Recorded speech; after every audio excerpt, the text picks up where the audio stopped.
Evarbat temaşavanın heca, carekidin di bername çan diyarede em behevrene. Mevaneme brez nivîskare Kurd, çîroknivîsê Kurd, romannivîsê Kurd, Halim Yusuf. Xêratikek Halim Yusuf ser çavar hatî. Gelek spas. İro mevanem jî bira taybetî bername televizyonê jî çêdike gelek rahatim pêv. Neşkan jî navê karûbarê xwe zêde de jî bi rastiya me dijnişka ve çawa ji teyarê peya bû wisa jî hatiye stûdyoyê. Ez jî kêfxweşim got zîrol vê derê kirim mêvan. Em zêdetir kêfxweşin kêko. Dîtiniya te jî bi taybetî bi rastî jî em zêdetir kêfxweşin. Berî ku ez dest bernamê bikim dixwazim ama bi Kurtî kek Helîm bidim naskirin. Kek Helîm sala 670 de li Amûdê li başûrê biçûk hatiye dinyayê. Zanîngeha Helebê ya Fakülteya Hukûqê qedandiye lê vê ku ew qatî bike çawa fakülte qedandiye derbasî derveyî welat bûye li Almanyayê sala 2001 de jî li Almanyayê dijî. Gelek gotarên wî hatiye çapkirin, taybetî jî wêjeyî gotarên wêjeyî ne. û her wiha gelek kitêbên wî jî hatiye çapkirin, kitêbên wî bi Kurdî û Tirkî û Almanî û Erebî kitêban jî derxistiye, romanan jî, çîrokan jî derxistiye. Berî ku em dest vana bikin kek û dixwazim hema çawa sala 2001 de li Almanyayê dijî Kurdê me li Bakur jî û gelek kesên ku Tirkiyên li Bakur jî dijîn rewşa Sûriye bi rastî jî nizanin ji alî Kurda ve nirxandina wan kêm e ji alî Tirka ve jî nirxandina wan kêm e em bêjne wek beşên din jî havî bay jî ji hev tune. Çima tu Sûriye derketî rewşa Sûriye qeyne baş bû? Yani mesela derketina min bi rastî jî girêdayê rewşa Kurdê başûrê Rojavayê jî Kurdê Sûriyeyê bi giştî û aliyekî wê taybetî got girêdayê rewşa min û mijûlbûna min bi nivîsandina edebiyatê jî heye. Yani her du alî bûn. Wek tu dizanî piştî perçebûna welatê me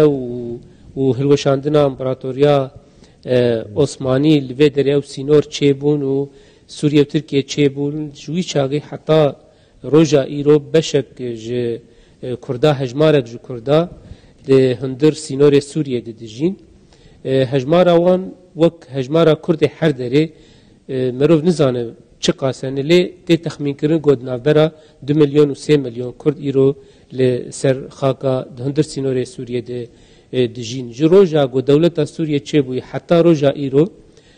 Kurd li wê derê ji mafê xwe zimên bêparin zimanê Kurdî qedexey zarokê wan hemû diçin dibistana perwerdeya bi Erebî dibînin di tiştekî siyasetek taybet li hember Kurda ji roja roj de tê meşandin siyaseta Erebkirina herêmên Kurda, Erebkirina milletê Kurd, Erebkirina zimanê Kurdî û çanda Kurdî û herda Kurdan û navê gund û bajarê Kurdan vî awayî demek dirêj got Sûriye ev mesele berdewam. Bi taybetî jî hejmarek mezin ji Kurda got îro hejmara wan dige dora 300,000 ji mafê xwe nasnameyê bêparin. Got muhacirin ne? Navê wan yani dibêjin biyaniyê eyaleta Hesek yani jî bi Erebî dibêjin ecanib muhafazet Hesekê. Ev ecnebî yani paradokset pir acêb e mesela ji bav û kalê xwe li ser axa xwe dijîn û li gor qanûna Sûriye xwe di qanûna Sûriye de hatiye nivîsandin got kesek li ser xaka Sûriye 5 sala bijî piştî 5 sala ji heqê wî got daxwaza yani hemwelatî bûna Sûriye bike. Ev Kurd ji bav û kala di ser wê erdê dijîn û heta roja îro wek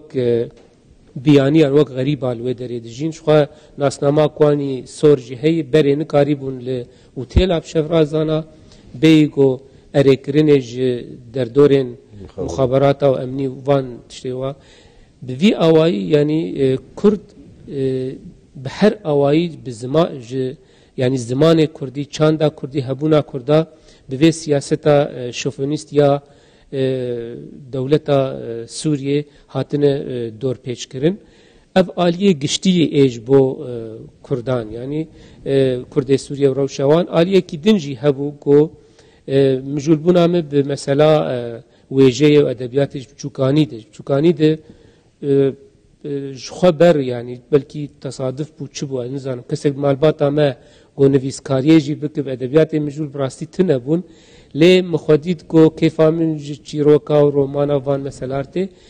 جبچوکانیا خود از مجول بون بنفساندنا ادبیات هدی او نفساندن او چیروک او رومان بون بلا سریمن و بون سبب گو از پشتا خو بدم ولات خو بری خو بدم غریبی Evet işte ki denince dixwazim divirdi pirsim yani bir taybeti ser rewşa Sûriya wayê ki Kurd karibî bersî bidî baş e piştî ku em bêjin li Bakur bi taybet piştî 25 û serhildana Şêx Saîd jî şikestinek mezin xwar rewşenbîrên Bakurî piranî berê xwedan yan siyasetmedarê Bakurî jî piranî berê xwedan Sûriye û her wa beşek ji wan jî çûn Lubnanê li wan dera jî jiyan وەک ستارگەیەکی کوردان بوو دەمێک شوون دەجێ و دەست پێکردن پلانیجیان بێژن وێژەین کوردی بلاتینیجی کا جەلادەت بە جیگەرخوین بخۆ بە عوسمان سەبری بخۆ بە لوان دەرا ژیا یعنی 38 حتا هەفتە و چارە هەفتە و پێنجا ژمێرە دکار بێژ باکوور چ بەرهەمێکی ئەدەبی تونەبوو بەس مەدرساند bi dawayekî dizî de hate weşandin yani bawayekî eşkere tune lê Kurdên Sûriye taybetî jî ew kesên ku ji Bakur çibûn wan dera cih bûbûn stargehekî ew tesîrekî bêguman herhalde li ser wêjeya Kurdî ya Sûriye jî kiriye. Rast di baweriya min de mirov nikare behsa wêjeya Kurdî edebiyata Kurdî bike li Sûriye yani em nav dike van bêjin heger em wilo van her du dewleta wa her du welata nav bikin mirov nikare qala wêjeya Kurdî edebiyata Kurdî li Sûriye bike بيجو مروف قال روشا في ادبيات التركيه جيبك يعني ومروف نكار قال وجيه كردي تدبرن gelek kes tibeci bahara Kurdan Suriye dest pekiriye ali wejeye be راست ليل سردست براني سردست روشنبيرين كردين باكربون يجو بشتي شكستنا سرهلدانا شيخ سعيد شورشاوي بري خدان بالخطي والويدري بجيبون مثلا او نفشي قولويدري نفشي روشنبيرين باكور قوداكتن من خطي لويدري بجيبون بون دا مزرينرين ادبياتا كردية نوجن نتني مثلا ادبيات ويجي امبيجن حتاني مثلا زمين و دا مزراندنا كوفارا هواري سردست جلادت بدرخان بو دستبيكا yani bikar anina alfabeya latini jbo kurdiyan jbo kurmanci em ulo bejin bi awai her çendi gol bin khate bin gaha ve edebiyata kurdiyan jen hatı bidanin lel serdesi rawşenbirên kurdên bakur bu jber ve ez bejin merov nikare îro roj yani tikare dema got dibe qala siyasetê sînora dibe ev devlet vi away hatibin binavkirin û ev sînorekî resmî li dünyayê tê nas lê dema ku dibe qala wêjeya Kurdî edebiyata Kurdî bike bi rastî ciyê vî sînorê di navbera serxet û binxetê de divê wêjeyê de tune ji ber got gelekî tevlihev bû yani dîroka wêjeya me ya nûjen ji sala 1932 hetanî niha tevlihev bûye heger di bala xwe bide jî wek yani çawa gorewşenbîrên Kurdên Bakur li binxetê derfetek dîtin wê çaxê Fransa Sûriye bû derfet dîtin ku karibin kovara hawarê rojnamê Kurdî karê bi Kurdî bikin li wê derê piştî rakirina qedexekirina ser Kurdî li Bakur û li Tirkiye de not û di duwa de gelek ji nivîskarên Kurdên Sûriye jî ê binxetê jî berhemên xwe îcal vê derê didin çap kir yani mesela hemû pirtûkên Kurdî li vê derê derketin li İstanbulê derketin li Amedê derketin vî awa yani de çawa qala wêjeyek Kurdî li Sûriye bike bê got qala Celadet Bedirxan yan Reşîdê Kurd ya Nûreddîn Zaza ya Osman Sebri ya Cigerxwîn bike got hemû ji Bakur da ketibûn binxe de çawa qala wêjeyek Kurdî li Bakur bike bê got qala van nivîskarên binxetê ego kedawan di wêjeya Kurdî edebiyata Kurdî de hebû بله بگم دیاره که تو آخکی به برکت هستین خوگرتی یعنی تو دبیجی حتی دمه که من یک چیروک یک جنه نفساند بو بالام جیت نبوز نشکا و بوم چیروک نویسه کی اول تا چیروک نفساند بو بله تا میره آوس دست بکر herhalde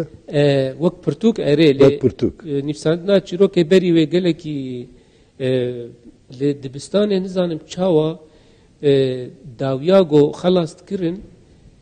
ولو وق شبكة چیت کرن گو تا مثلا سالا پنجات بو آششا روجا داویه تو گوتن کی کاره تشتکی مثلا چیروکه هلبسته که تشکی بنفسینه جبو گو کاره بخوینه دورده او کسی گو دناو مثلا ماده یانجی پرتوکه گلوه داره وق ای درسه دهاتن بکارانین درسات تعبیر هبو در برینه یک چقاس کاره خود در ببره مثلا بگوتانال سر بهاری سر تشتکی بنفسین بابت دانته او بابت جا که بالام کشاند کو مج ماموستی خوی ای زمان عربی ره مچیرو که کن نویسان لسر ماموستای کی دن بو وقت بکنوک که بولو چیروک ایرانی بو قرفی بو پر کفایی چند سالی بو از باورد کم صنف پنجابم بری ببم ایششا بری گو از او قناغ سرطایی در باس بکم یعنی دورا 11 سالی 12 سالی بوم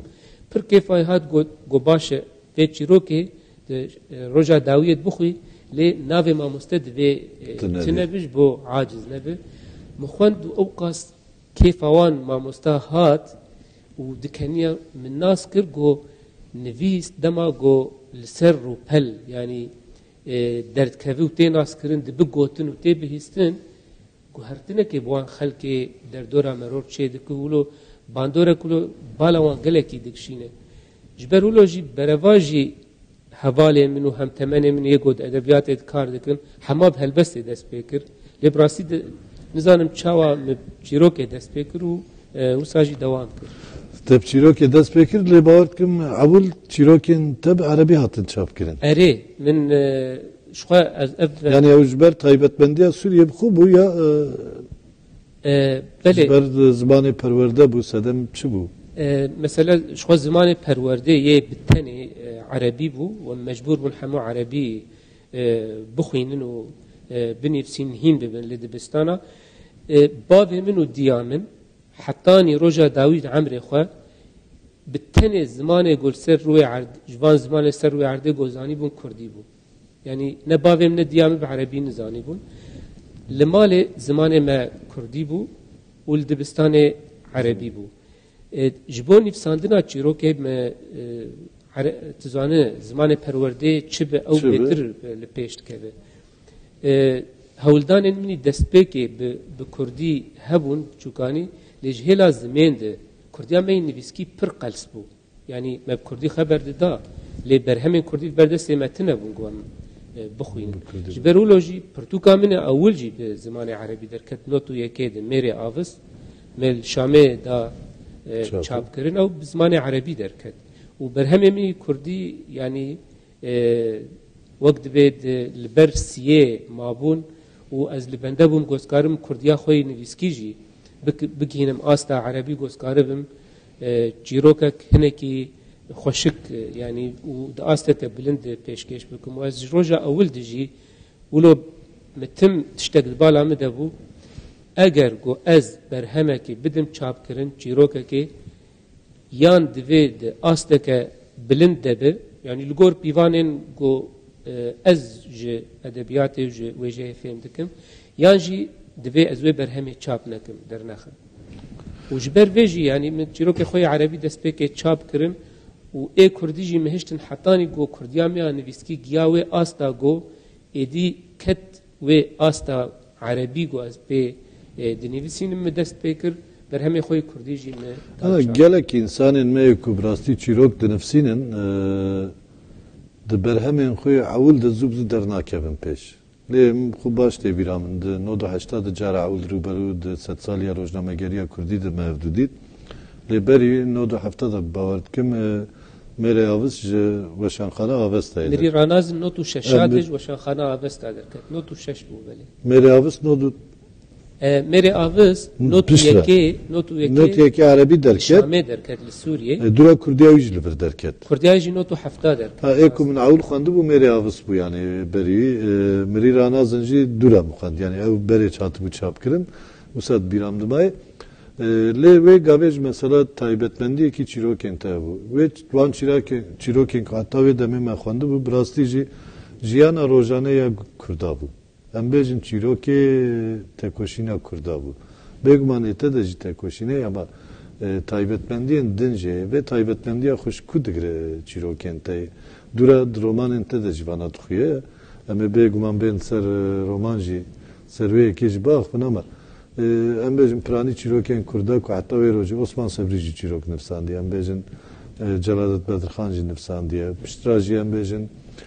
gelek insanın me kuş siyasete ve katiyane dest be edebiyatı kirne avanaj nefsandine o tişten ku te sala nodu yeki nod diya da em bejin Arabi kiriye pişti em bejin sala 2001 li Bakurji dest pekir yani gelek insanın me ku edebiyatı ve dest be jiyan etkin evci bir şekleki nu denefsinin şekleki den denefsinin biraz tez xwazim wek ezmon jî tu viya bimere parve bike ezmonekî giring e ji bo yî dipirsim piçek ji bo yî jî min dirêj kir بله از دخوازم دستپێکێ vê bêjim got nîvsandin bi giştî mesela dema got dest bi nîvsandinê kir ew destpêka hanê yanî bingeha mijûlbûna bi nîvsandinê li cem gelekî tiştekî hundirîn bû yanî di çûkaniya xwe de wek agirekî wilo di hundirê min de hebû min nizanî bu ew agirê hanê bingeha wî çî ji kutê gelekî mesele girêdayî hundirê min bû û dema got me çîrok nivîsand yanî me edebiyat nivîsand ew wek care serkirinekê bû ji wî agirî ji wî şewata got di hundirê min de berî got ez me çîrokekê ji kes nêdir kes ji xwendevana binivîsînim yanî wek tiştekî zatî tiştekî got ji hundirê min derdiket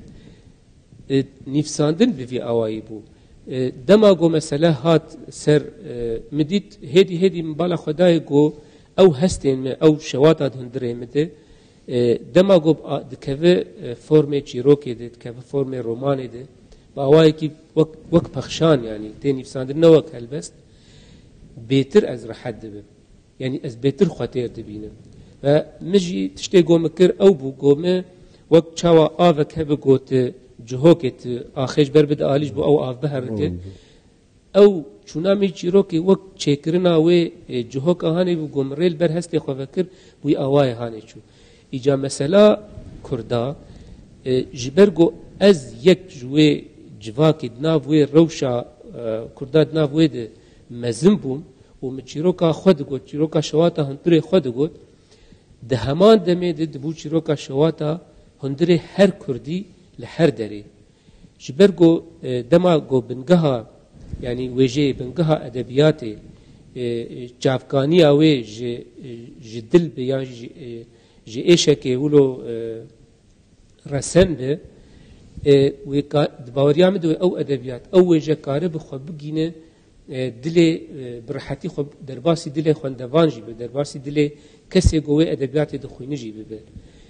bi vî awayî ti carî rojekê ji rojan me êşa xwe wek nivîskarekî ji êşa milletê xwe wek milletê Kurd min ji hevdû cuda nekiriye ew êşa got Kurd li her derê bêdêşin ew êşa min e ew derd û keserên got diyê Kurda neve yani bêguman êşa Kurdayê ama gelek kes gava nifsandine mixabin yani ew destpêka edebiyata Kurdî de tiştekî wa heye wek slogana wek em bêjne sloganım çi dibêjin duruşum dibêjin yani jî sirûş wek duruşma nîşan kirin yani slogan avêtine ev tişta çi bûye îşkencelime kirin eziyetlime kirin lê hin caran jî bibore hin caran jî meriv dikarî gelek tişta bê ku slogan bavê bêje yani di çîrokên te di romanên dumahiyê de jî taybetî ku derdikevin pêşeve meriv bê ku qala kuştin jî dikare kuştin tarîf bike tarîf kirin tiştekî dine ez ji bo yî dibêjim yani qesda min piraniye ve rastarast tu bêjim min kuştin tiştekî dine lê ewriya ku te kuştine ba hestên din tu qalbikî tiştekî dine ده ادبیات نوجند اوه کلان بیجن دته دجی گلک حوالندن دجی کوبید مایج نفساندنه براستیج گرینگی یعنی بیا وک ازمونه کی من بیا خواست اشتر پرسم از امین بمیناگه که یعنی هنکی و مثلا گوت هنکی راوه بک هنکی وکم نخوشک گوهبه و پنجه شیره کانسره به بله و کانسر ام بیجن ده هندره وی ده گرچکاوی ده او نخوشه پنجه شیره 24 ساعت خواه و نکاره به جدر و یوی ایشا خواه گران ده تشتکی ده باش برام باش بفکره ملت کرد جبر روشا وی گوم حمود زانن به چی روشا بندسیه و پرچبونه و قدخه کرنه و وک وی نخوشه هانه لی هاته بو گو و ایشا خواه گران حتی داوی مجول بو نویسکارین وی ملتی سیاست مدارین وی ملتی جی وی آوائی بون جبر ویجی تبالا خو بده دما گوت لپیواجویا ویجیا کردی ادبیاتا کردی دنارو بتایبتیا نو جن همون نابین گرنگ یه گوش پشتی سال سهی حتی سال شیستی هفته جی درکتن شقادا سیاست هاتن ادبیات نیویساندن وقت چه دما گوهاتن ادبیات نیویساندن پرانی آوان جبر دیکچونا پروژه وانی سیاسی ایگو بخونن پرمزن بخونا سرخوابون و آزادیه و رزگاریه دست بکرن و او پروژه وانی سیاسی دیکچون پشتی دیکچونا پروژهان بری خودان وقتش تی گودنا دست مد ببینه چی ها زمان می ادبیات می چند می که اموان تشتا بگم نه هنج دست مهره بویر حیانه هاتن بری خودان ادبیات مثلا جیروک نویسی می گوام قال دکنه نوجن نور الدین زازابو سروک تفگرا کرد سوریه بو دست بیکا گونه پارتی کرد 57 لسوریه چه بود عثمان صبری ولو رشید کرد با آوای کی ولو جگر خوین دست بیکا خواده ولو شخوا جلادت بدرخان حتانی سالا سیهیج چاویوی لشورش احسان نوری باشا بوش بگو هرم بشدار بن دبالا خو بده سیهو ددوا پشتی گو شورش شیخ سعید شو احسان نوری باشا جهید هدی خویا دبو به قدراوی چیه بری خدا کووارا هواری دست به و وان نویسکارا وان سیاست مدارین کرد ایگو هاتن جیروک نویساندن هلبس نویساندن زمان لپیش خستن nasıl penceşere kirin اره یعنی هندر وی چارچوبه ده نکاری بون درکتانا و تبالا خو بده یکی جوان او هلبستی خو جیروک خود جیانا خود ام جگر خوین دینن عالیه کی ایدن همو وقت پرتوک ندا چاپ کرن افته چی معنیه افته وی معنی گو اف سیاست مدارین گو قادا سیاسی ده دما گو تیک چون وک ارکه که سیاسی دیسا هاتن راهشتن واری ویجه و ادبیات و زمین جبر وی اف تشتی گو تگوت اما مثلا سلوگانا آگو تگوت ویجه کردی ده ادبیات کردی ده گلکی لپیشه حتانی ام بیجن سال هشته جی ناوی گو حریت حتانی محمد اوزونجی گو اوجی یعنی قادا سیاست yani nav bakur bu xumerut karbej hatta sala 2000 Amej Mehmet Uzunvan berku derketin derveyi velat pişti dozda yıllar. Kala pevajo evceya kurmancı de betir yani agole le yani le bakur rojava mübejin yani mesela Praniya Mehmet Uzunvan jil derveyi velat bun evci haybaya kesiyen bejne hatta sala nodi ki nodi diye juvan jitne bu. Ev hatın çuyna derveyi velat qals bu zaxtu zulmel vandara qals bu لنا ولات بخوجي بيجنا بشتي سالة 2000 فانتشتنا زيادة تردد لنفشي محمد وزونجي أوجي دناف سياسة دبون كاري ريخستني دكرن بأوايك أو بروجيوان السياسي وريخستني وان حاليا تيك چون نمان هدي بري خدان مثلا أدبيات برنجيات بالا خو بدي تاني امت باوريا مد بشتي سالين نوتي هگر يعني نوتو بينجاجي امكارن بيجن وبفرده يعني 15-20 سالن گودی کرمانجی ده یعنی او آوایت بیجه قاده کویجی قاده ادبیات چیویی گو کسن هنه دوی قاده هانه ده ادبیات ویجه و پیشخستنا ویجه کردیش بوان دوزا سرکیه نگو ارکه سیاسی هاتی گو بکن لکیلک ارکه خوی سیاسی دن وجبر بیجی ویجه کردی برچاوه من مروفت کارولو بدیمنه کی یعنی بگوده بک چوا باب کلمت گوتن جهاد بن کبراد نامینه اف وجه کردی اگو پشتی سال نوتی حتانی نها تی شین دبه و گشت دبه او جهای هانه او کبر بندستیه و زوره هدی جسر سینگاوی جهای تی یعنی تی کتن هدی او جها سری خوراد که. ایجا موانج بود چی پرسیاست؟ بازم تایبتی بهم سر بابته کی کو براستی جدنا وجه کردی د باوی کی برفرش یا تگنگشی کردن حتی انجارجی هنکس هاتن توار بار کرنجی سر رومانا کردی بگو من گفت من قصداوی وجه کر قصدام نه کو یعنی کردوی واریده چی برهمه کی ندانه یعنی باوی کی ادبیل سروی کاری مجل نبونه بگو من دردو کلی خو نفسانم لی وجه کی وانجی هبگی yani vece nu dest pê nekiriye. İja vê dumahiyê jî li ser romana Kurdî vê dumahiyê dibêjim teqrîben sal nîvek 2 sal berê dest pê kir. Hin nivîskarên me dibêjin ku romana Kurdî tune nehatiye nivîsandin. Gengeşekî berfireh taybetî bavê nazê nivîsand te bersîvayî dal gelek ciyê din jî em bêjin İbrahim Seydo jî li ser vê yekê axivî yan jî heta roman jî li ser vê yekê vê dumahiyê یک تو رومانın dınca hatın nefsandım Türkiye'ci yancıyın kitabın lekolineri tıbkhuji çend sali dumahiye de çiroka taxober bir romana Kurdi ve bir tu ve pevajoy çavadın rxini veki xadiray roman xort böyle yani demago em dibhizin le her dere yani jihinek derdora ne romana Kurdi هناك درجي كسن درد كمان دبيجن كرد تنانه يعني از بآوايا كي تنبونا رومانا كردي كسي قولو دبيجن اي كود بيجن رومانا كردي تنن نبيسكارين كردن اري ازيد بيجن بيم سروي ام انا از هناكي بذي يعني هجر ام فجر كوكا مسألة وجوي دربي إجا چما يك دناف رومان نبيسه كي كرد مثلا وبي بيجي رومان مثلا هک یک از به مسئله به دو آلیا بگیردم یک جی گمبونا آگاهی لسر رومانا کردی و نخوندنا نویسکارین کرد اف یک از هنه کی وکم به مسئله یاد دوا انجام روشا کردا یا سیاسی و دیروکاوان و روشاوانا جواکی و قدخه کرنا زمانه و لسر پسیکولوژیا کردان بگشتی و لسر پسیکولوژیا نویسکار کرد به تایبتی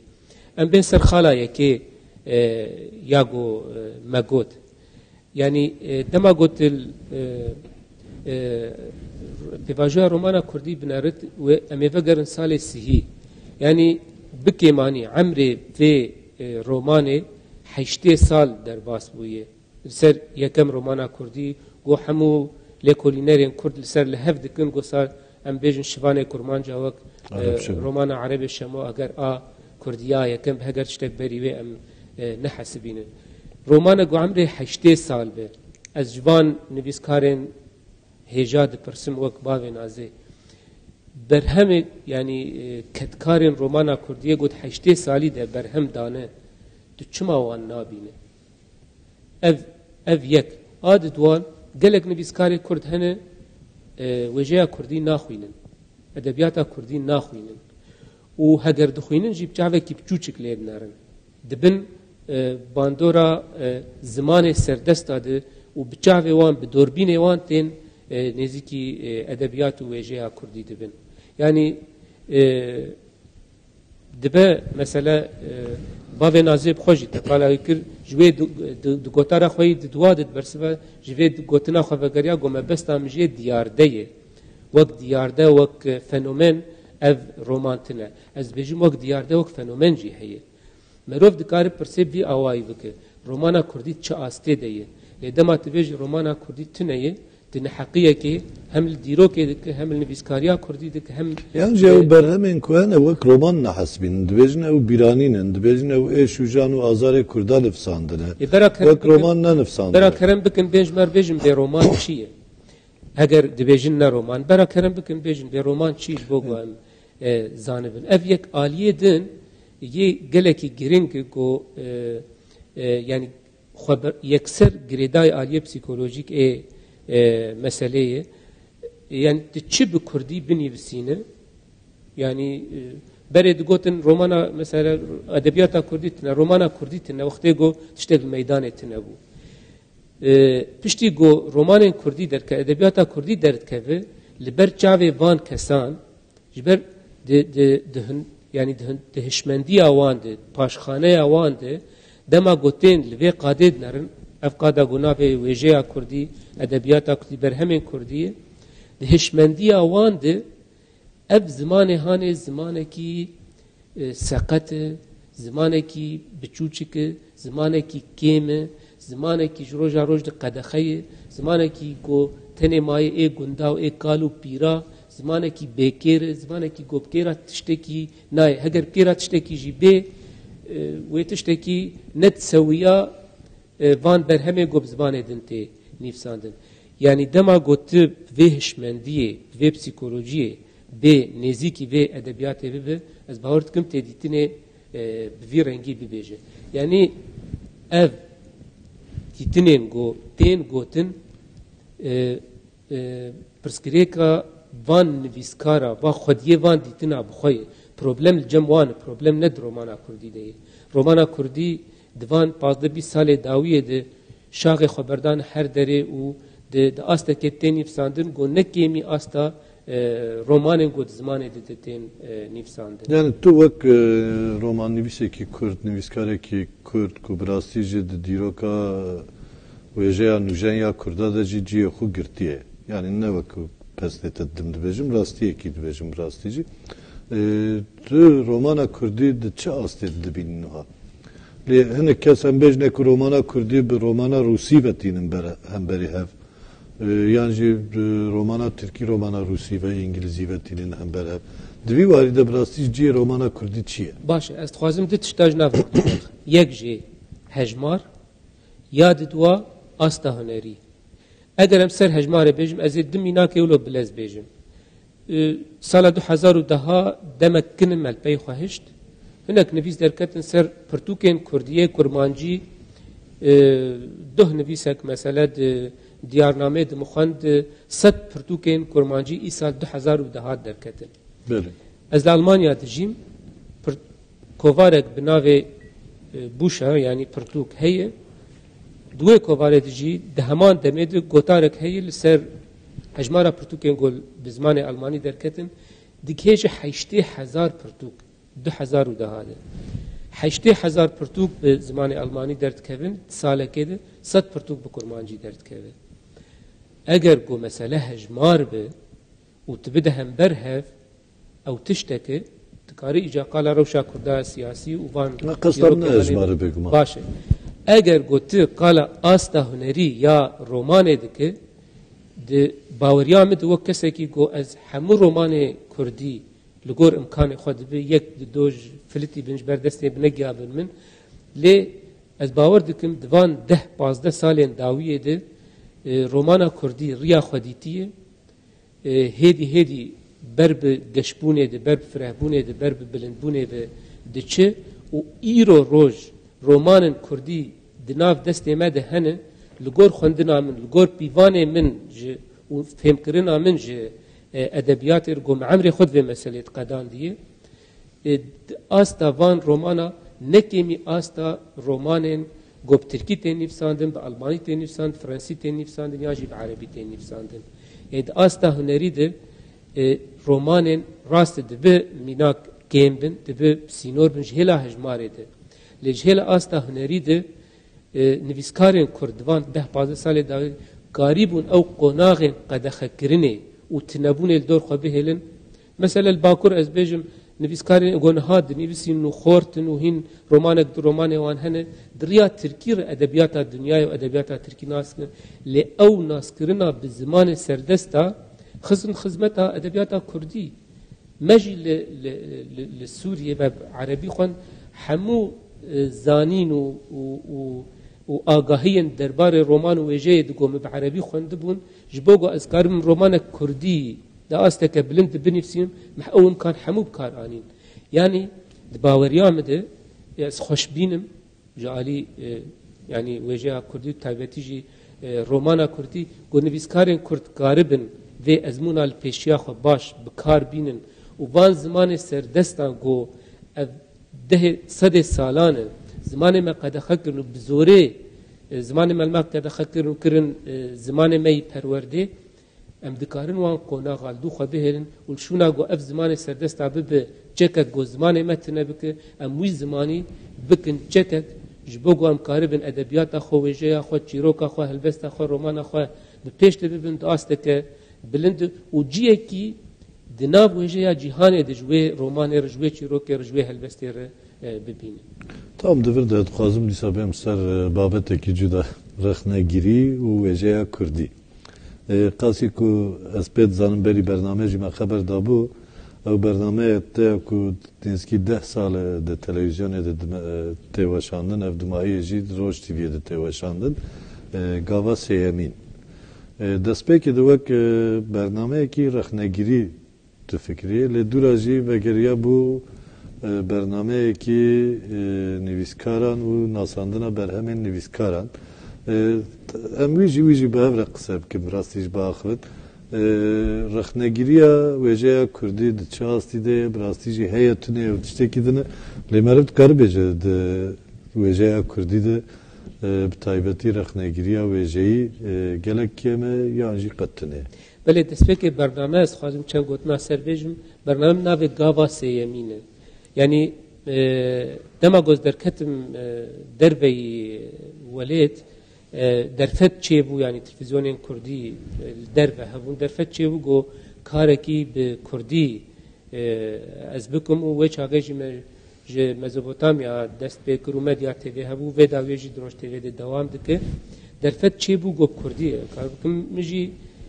televizyon wek alaveke gelekî yani gol her malê heye وک علاوه که دید که مروف کاری به پنجره کش با ادبیات کردی دور دجی وک ببینه و در باسی هر مالی بکن من فکرات باش دید و نوی کر من نوی کر گاوا سیمی چه مجبر گوت اگر گاوا یکم نیفساندن به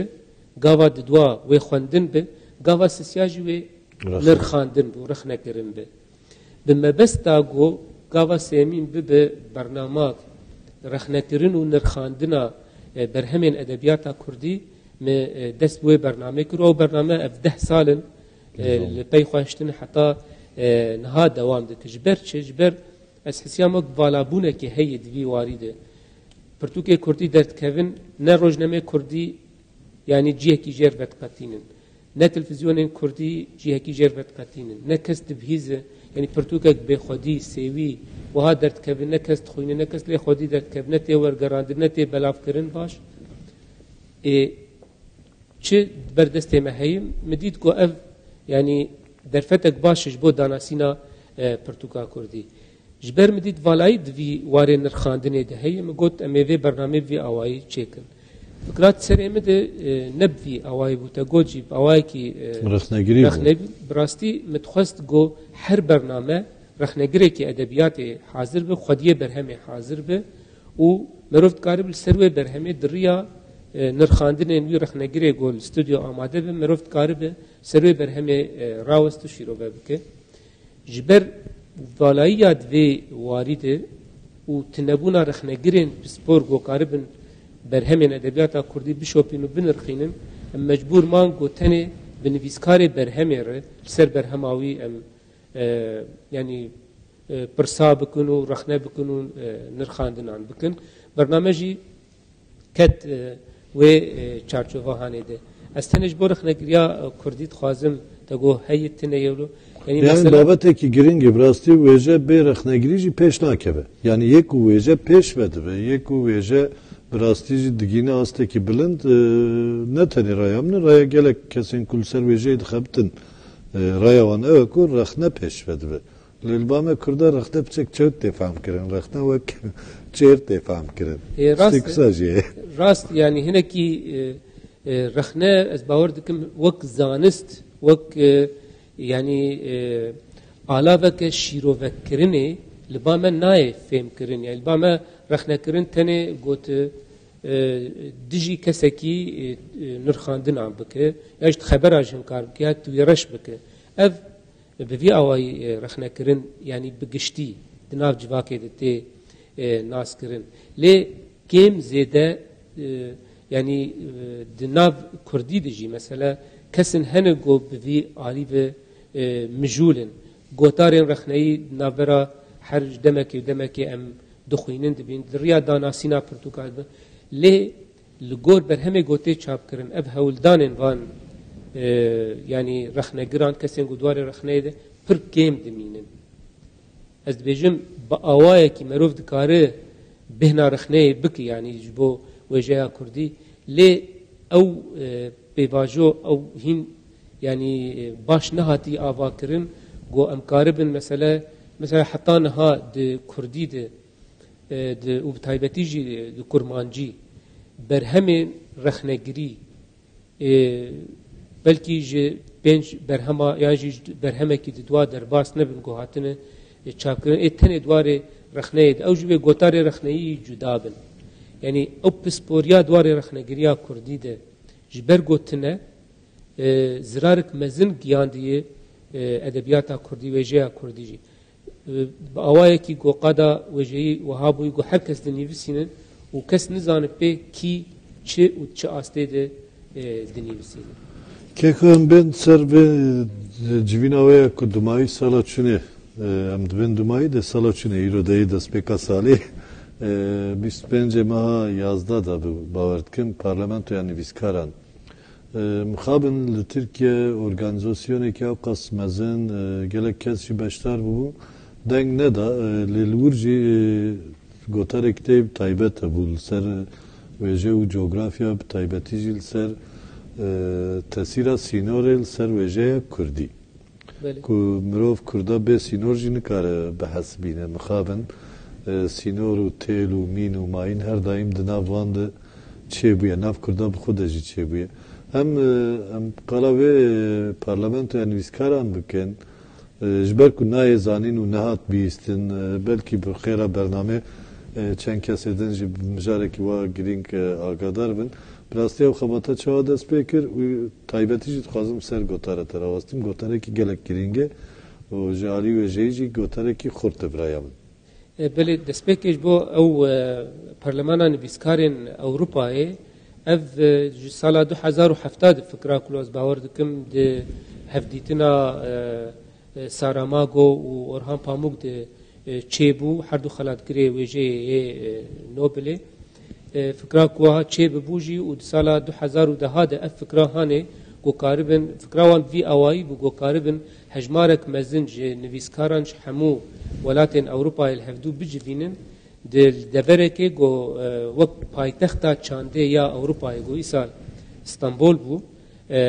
ودمس وک استانبول وک پایتختا چانده یا اروپا هاتیه البجارتن هجمارک مزنج نویسکار الور بجوین و کاربن بحثا پرسکریک و گلمشین وجه و ادبیات الجهان بکن ما بس تاوي ابو اجي نزانم به چما او نقاشن گود وان روجان de چيبون يعني organizatorin و چالاکی چما دوری چاوه چاپمنی او جوین او کمیسیون چه کربون یعنی دورا صد نویسکاری آماده بوش همو ولاتن اروپای او چهار کمیسیون هاتن بلافترن هر یک دورا 20-25 نویسکارا و او yani gotubej u niqaşe godina van viskara de çebun de odan girti de çebun duri çave çapemeniye ez baş nizanim çima vi avay hat bu organize kirin yani le mijare guhatin niqaşkin lwe dere bavriyam de pir gering bun u beşdarbuna miji wak neviskare ki kurd şu kurdin din lwe dere habu neviskarin din hem le ne neviskare zamane kurdi bun yani Kurdin din gob zamanı din dinivistan din lüve deri hebun dema gorre dan min vak neviskare ki zamanı Kurdi neviskare ki Kurd az pir ve mesele kef hoş bun و مok beşdariya zamanı Kurdi lüve deri vak beşdariya vejiya Kurdi lüve deri di avay hane hatem kun kefamiji hat demat ve xwendinê de mer gotin go hatanha ev زمانن گو ملتن گو دولت وان تنه نه زمان فرمینه وک کردا وک باسکیا وک کاتالانا و گالیسیا وان ev milletin go zamanê wan ne zamanê fermîn karibin rê di çalakiyê got bin siyasetiya Avrupayê çêdibin rê bidin wan jî go karibin êşa xwe derdên xwe pirsgirêkên wêjeya xwe zamanê xwe karibin van nivîskarên goşçaraliyê dinyayê tên li wê derê bi hevdûre behs bikin. Divê çarçovê de beşdarbûna min çêbû û min mijara a coğrafya û wêje sînor û wêje hilbijart Tabxu hilbijart ya ew babet diyar kiribû. Çar komisyon bûn û çar mijar bûn. Duan komisyona de yek ji mijara coğrafya û wêje bû min jî Wê komisyonê de cî kir ji ber got min got ez vê mijarê dixwazim. Di sê mijarê de jî hebûn wek edebiyat û dijital edebiyat di dema dijital tiştên wiha de lê ev mijar min dît gelekî yani têkiliya wê bi mesela wêjeya Kurdî û bi rewşa Kurdan rewşa wan û welatê wan û perçebûna wan di nav sînora de ji ber vê min ev mijar û hilbijart û li ser vê meselê hinekî ez axivî baweriya min de ev derfetek pir baş e yani dema got divan komcivînên bi vî awayî de rê ji bo edebiyata Kurdî ve ji bo hevnaskirina nivîskaran ve bi got karibin yani bi hevdûr têkiliya deynin û karibin yani nivîskarên hemû zimanan û Kurdî jî wek hemû zimanên cîhanê divan komcivînên mezin de ê navnetewî de cî bigire ew yani ez bêjim berê neheqiyek mezin li Kurdî dibû got ew bêpar dikirin ji beşdarbûna divan komcivînan de lê dema gorê ve dikin got Kurdî jî beşdar yani hinek nûner yan jî nivîskarên wêjeya Kurdî jî beşdarî van mesela bin tiştekî xwezayî tiştekî normal e û heqek ji heqê wêjeya Kurdî û zimanê Kurdî got ketkarên wê jî kesên got vî zimanî vê edebiyatên mijûlin karibin cê xwe di nav wêjevanê cîhanê de bigirin û beşdarî van komcivînan bibin. Bêguman komcivînên bi vî awayî jî gelek girîng in bi rastî jî yani li wir jî taybet wêje û coğrafya hilbijart sînor hilbijart ew sînor nizanim tenê di vî berhemên te de hene vê berhemê dumayê mixabin min nexwend vallahi ew kemasiya min e kemasiyekî herî mezin e masî tî dibin romanekî gelek girîngî jî hin rexneyên ser wî jî min xwend di pêşiyê de çi proje li ber te heye û ji çîroknivîsiyê ji nivîsandinê ber bi romanê ve çûyîn sedem bi taybetî çi bû te got gelek kes bi helbestê dest pê dike pirî caran min jî gotarê xwe zêde kiriye helbestan dinivîsînin çîrokan dinivîsînin roman dinivîsînin ya axirîn jî bîranîn dinivîsînin diqedînin ez dixwazim ji dawî dest pê bikim mesela çîrok û romanê me bi çîrokê dest pê kir û çûna ber bi romanê yani hezkirina çîrokê ji dilê min dernexist bi rastî û ji ber wê jî pirtûkamiya a 2011 got niha ji bo çapê amade dibe wê çîrok bin yani çîrokê bêtir çîrokê penaberan Kurd êl Ewropayê li Almanyayê dijîn hejmarek mezin ji çîrokê wan penaberên Kurdiyê li Almanyayê 10 sal ez wê derê dijîm hinekî li ser derdora xwe min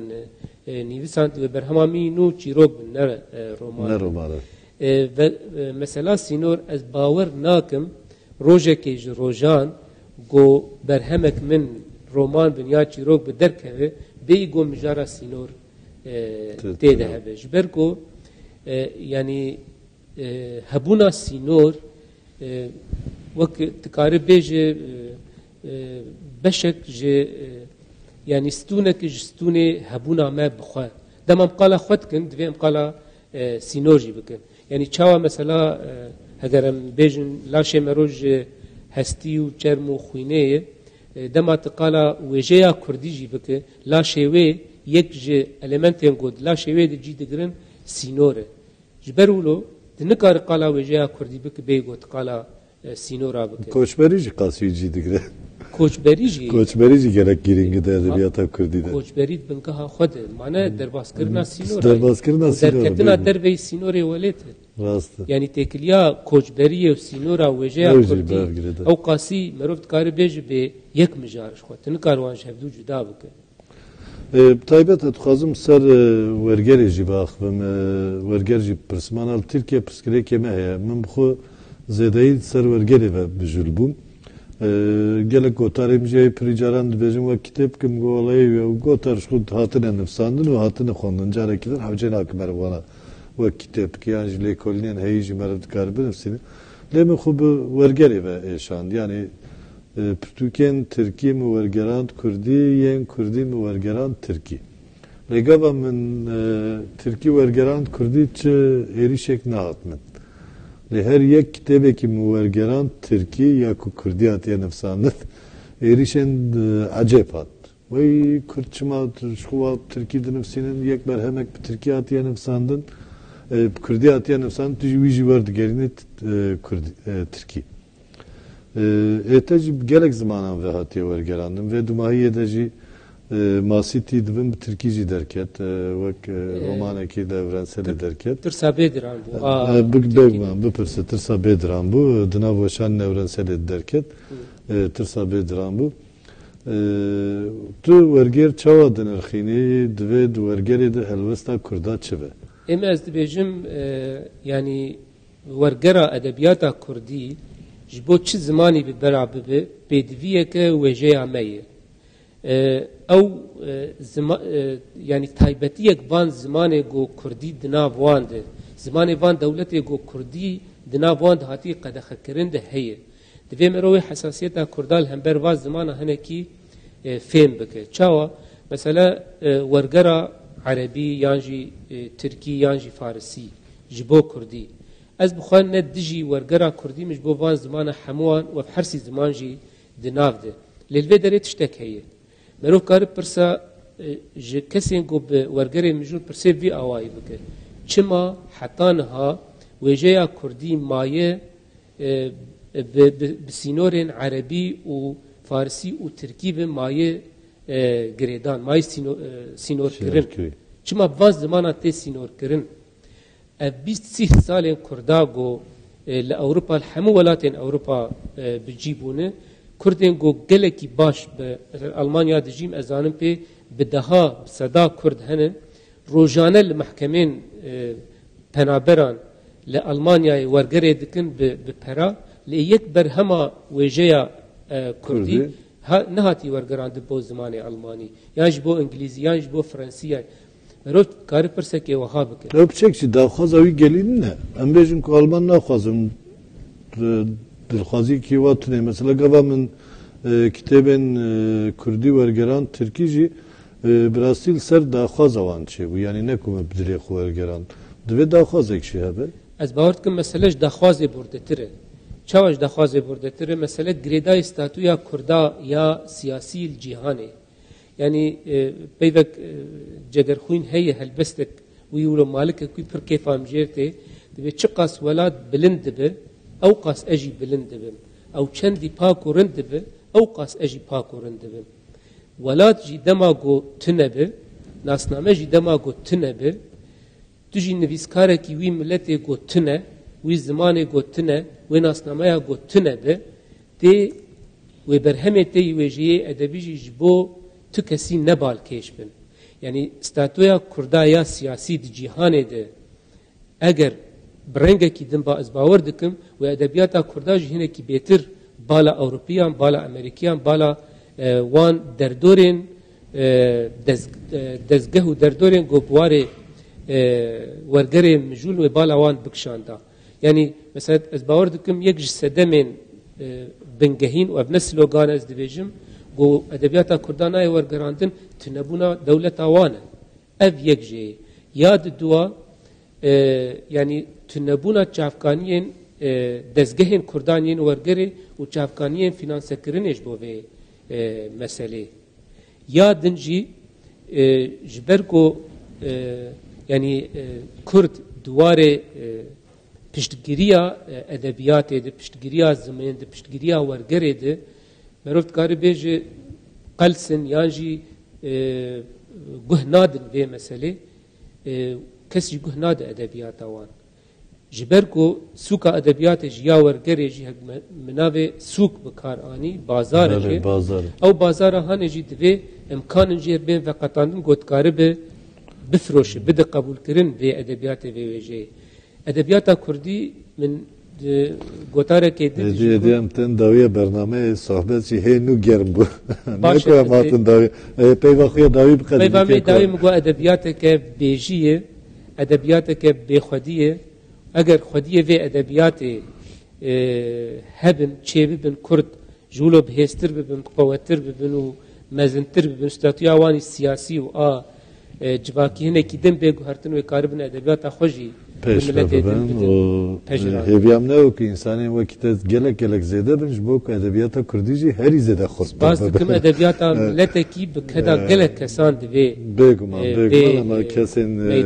انسانی وقتی تایبتی جی براستی جی خوی گرینگه که حالیم گلک سپاس کم تمنش کند و وستاندنا خدا هاتی بو میوانی برنامه ما هر هبی خدای قوتت زیاده بکه. گلک سپاس جبو تجی و براستی من وستاندنا خو حمل بیر که یعنی دما ساق بزار سپاس. دما مجار ادبیات کردی به محرتم حاضر بن و آماده بن گو هر چیزی بکن جبو ادبیات ما وجه ما کار بالسرنگ بسکنه و تشتکی خوشک بده جهان. سپاس کیکو. تماشاوان هجا امجاره کدن جاتن داویه برنامه خو حتی برنامه کدن ببینن خوشیه ده هر شاد و بختور بن.